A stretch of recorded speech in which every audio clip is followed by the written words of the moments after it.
Welcome back to Voices from the Ground, with me, Milos Maggiore, recording from London. We hope you're keeping well. A lot has happened in the past few weeks. In Lebanon, between the back and forths on ceasefires and peace negotiations, it is easy to lose track of the sequence of recent events and what it means for the people of Lebanon. But let's take a moment to examine that word, ceasefire.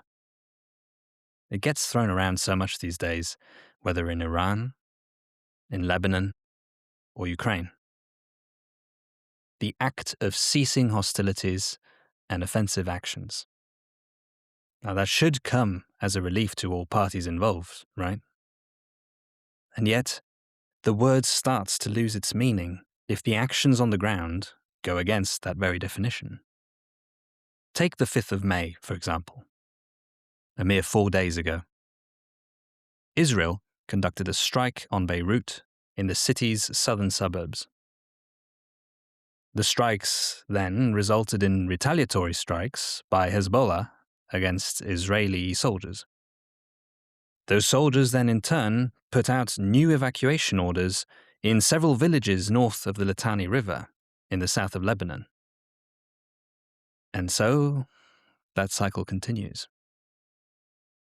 And while the US Secretary of State, Marco Rubio, talks about, and I quote, imminent peace between Lebanon and Israel, UN peacekeepers report more than 10,000 Israeli ceasefire violations since November of 2024, with the Lebanese Ministry of Health reporting more than 5,000 people killed across Lebanon in the past 2 years, 2,700 of which have been since March of this year alone. Now, what an exemplary track record of ceasefire maintenance that is indeed. We will continue as best as we can to bring you updates from the ground in Lebanon for as long as we can. I encourage you to listen to our previous episodes, including our most recent Lebanon-focused interview with Mary Gabriel from Equal, a Lebanese NGO, in which she describes the psychological terror that receiving an evacuation notice alone can lead to. Now, I'll pass it on to Andrew, as always, to relay the latest words from Lebanon from our friend Imane Assaf. As always, links can be found in the description on how you can help her and her organization, Ahla Fawda, directly. Stay strong and stay safe. War playback, a cycle without exit. Let me take you on the track of a Lebanese life. Most are born into loving families. Rich or poor, it doesn't matter. We grow within extended circles of aunts, uncles, cousins, a living clan that nurtures us. Then come the economic roller coasters and impromptu wars. Moments of fear, shock, trauma, and confusion, and sometimes the need to run for your life. Yet even then, we are cocooned by love, warm hearts and kind souls that somehow restore balance and allow us to move forward. If you are fortunate, through means or support, you leave. You travel, study, work. You experience what others call a normal life. And there, you realize something.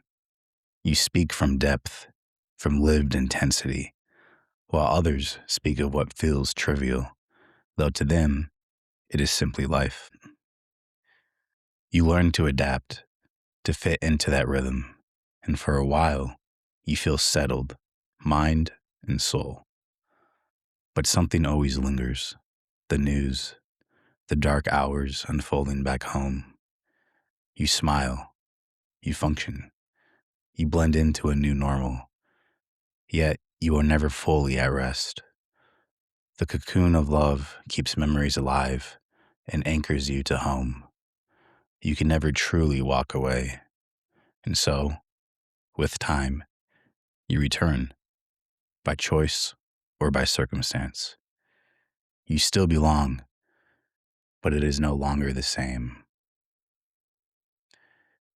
The track has shifted, or perhaps you have, shaped by different worlds, standing apart, yet still tied to your roots. And this is where the track reveals its truth. There are no real pauses, only different forms of the same cycle.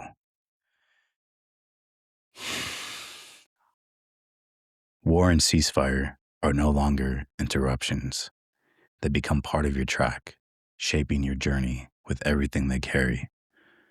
What is called a ceasefire becomes part of the cycle, not a break, but a continuation. What we are living today feels like deja vu, long foreseen as a part of our future track, a shift in form, not in substance. It brings further land control and the continued occupation of our South, words that equate ruling southern Lebanon to ruling Gaza. Not peace, but control. It comes with destruction. Over 70 tons of ammonium nitrate used to bomb villages, a chilling echo of what devastated Beirut and the port explosion, making us question who stands complicit in the repetition of such acts, erasing heritage and striking civil defense teams in the act of rescue, alongside members of the Lebanese army and civilians, leaving behind the faces of children burned into memory, echoes of wounds we are not allowed to forget. The pattern persists. First responders targeted while saving lives. And along this track, when it is not violently interrupted, we live as witnesses to recurring massacres, our memory carrying the weight of names, images, and the beautiful souls lost along the way. We breathe, we gather, we try to live, but beneath it all, it often feels like we are sustained by an artificial lifeline, kept going while something within us slowly deteriorates, our oxygen running thin. Once again, we are held by family, yet pulled back into the same cycle, wars, crises, instability, pressing against the person we have become. We adapt, we steady ourselves, we build, we love, we bring new lives into this journey. But the cycle continues. Our children will walk it too.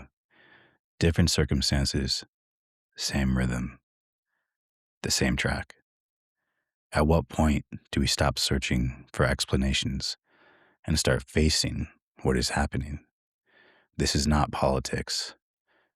This is human life. This is the track we are forced to walk, generation after generation. To beautiful baby Mila, to the heroes, the 3 civil defense members who were killed while trying to save lives, to handsome Anis, to the father with his young son, and to all the innocent lives. You are in our hearts.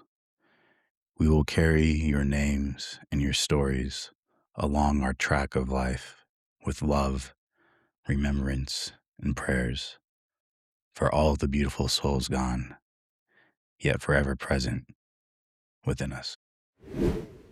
This has been an episode of the St. Martin's Cloak Podcast. Today is May 9, 2026. Thank you for listening, and stay safe.